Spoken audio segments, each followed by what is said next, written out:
I'm Brian. I born and raised in Utah, except for my stint for 21 and a half years in the Army. I got blown up a few times and got retired. I now work for the United States Air Force. I've had a passion for safes and mechanical things since I was well before 5 years old. I used to go find all my dad's tools and take apart just about any toy they bought me. So I've had an interest in mechanical things and how they work since I was at least 5 years old. And as a kid, my grandpa had a little coin bank that was made out of an old post office box store, and it was a 3-digit combination, and he kept his quarters in it. So anytime we went over to Grandpa's house to keep us busy and occupy us, he'd hand us the bank and have us open it. And then if we counted his quarters and were right, we got to keep one. And a quarter was a lot of money in 1981 to a 5-year-old. I've had this safe for about 3.5 years at this point. I always wanted to learn how to crack a safe. Figured they say some of the older ones are easier to start with. And I got a tip on this safe. It had been sitting around for 50, 60 years and hadn't been opened. And the guy that owned it actually died suddenly in the mid-50s.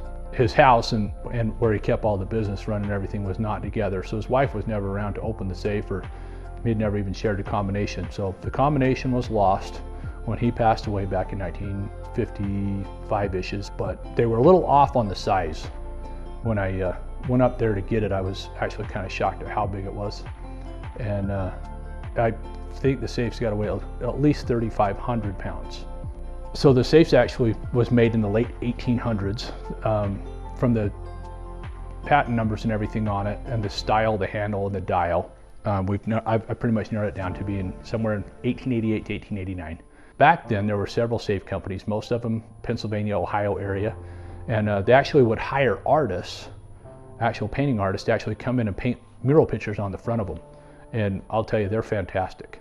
And this safe came along, and it was affordable. And I was like, you know what? Maybe I don't need to have one I can look at the back of and cheat. And I went ahead and went and got it. You know, I did a ton of research on this safe. It's a Diebold safe. Diebold was one of the top manufacturers. 4-digit combination, so it's a better safe than just a 3 combination. And just the sheer weight of it. You know, back in the 1800s, if it was used to transport, bulk gold, silver, money, etc. on the railroad, bandits weren't going to be able to get this safe open. They weren't going to be able to, haul it away where they could get it open. If they'd have rolled it out of the train car onto the ground, they maybe could have dynamited it right on the ground where it fell. But I mean, it's a substantial safe. I got playing around a little bit more on Facebook and stuff, and I was going, what if there's any safe groups or anybody might have any tips to help me try and crack this thing. Blair had just repaired a vault door that's actually in an art gallery that used to be a bank up in Park City. And that's how I found him. And the vault door is a Diebold. It looks very similar to my safe. And when I initially contacted him, I was like, just curious if you cracked it, or what you did with this safe, with this safe vault door. And if you did crack it, how did you get it open? Just that knowledge alone is vast. I mean, Blair, he's a fantastic guy to know. And he has several contacts to very valuable contacts all over the country where he can actually pull parts from, original parts, to repair these vintage vault doors. But I really don't speculate that there's anything in the safe. I really don't. Yeah, I don't have a lot of spare time to sit and play with it, but when I do get out there for a couple hours here and there, I really enjoy sitting there and running through the dial and feeling everything. It's just, if you're interested in something, you'll be able to maintain the interest and you want to figure it out.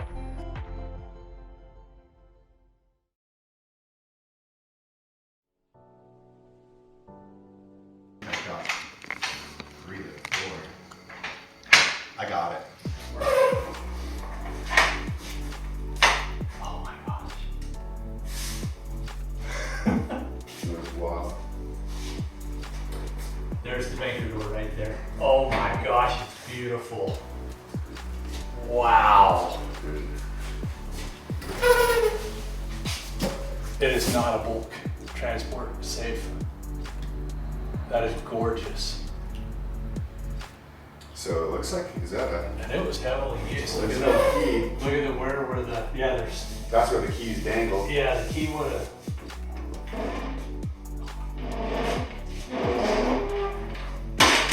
there's the key taped to the shelf. There's the key. Wow, there's a key in it. So less than 40 minutes later, obviously, from looking behind me, you know we got it open. Well, I say we. Blair opened it under 40 minutes. Predictions. Should we go over our predictions? There was no rubber band or wooden nickel. Good try, Alicia. Love you, babe. Dad was right, ferrous oxide. We got a little bit of that. My only hope that if there were doors, there'd be a key. Wasn't where we thought it would be. Turns out, the inner doors were unlocked. And the key had some very crusty, dried up masking tape, and it was actually taped right here to the shelf.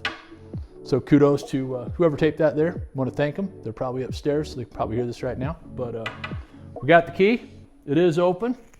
And stay tuned to everything Blair's doing. When I get this polished out inside now, there's going to be some pictures posted of how gorgeous these old antique safes can actually be. Going to leave the patina. I'm not going to touch up any of the paint. We're just going to clean it really good, put a good shine on it to protect it, and clean up the inside. But again, Blair, if you need anything done with the safe, probably one of the nicest people I think I've met in a while, and just fantastic to work with. We've been out here joking back and forth a little bit, and like I said earlier, you know, I'd been messing with it. Had one number, had the first wheel. I did. I had the gates. I knew it had 4 digits, so I'm on my way. I'm going to stay in touch with him, and I'm going to keep practicing. But again, Blair, thank you. Been real fun.